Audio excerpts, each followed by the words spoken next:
చేనేత దినోత్సవం కార్యక్రమం సందర్భంగా ఏర్పాటు చేసిన కార్యక్రమంలో స్టాళ్లను పరిశీలించి అక్కడి చేనేత కళాకారులు కార్మికులతోటి సీఎం మాట్లాడుతున్న దృశ్యాలను చూస్తూ ఉన్నాము. ఈ సందర్భంగా ఏర్పాటు చేసిన కార్యక్రమంలో ముఖ్యమంత్రి ప్రస్తుతం మాట్లాడుతూ ఉన్నారు.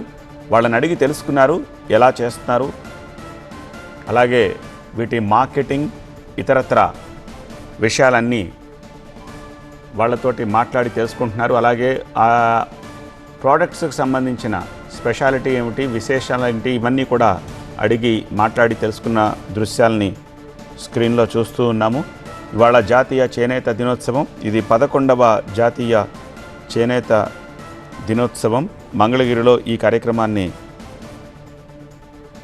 సీఎం చంద్రబాబు ప్రారంభించి మాట్లాడుతున్న దృశ్యాలను చూస్తున్నాము. అలాగే ఆయా రంగంలో ఉన్న కార్మికుల సమస్యల్ని, కళాకారుల సమస్యలను అడిగి తెలుసుకున్నారు ఆయన.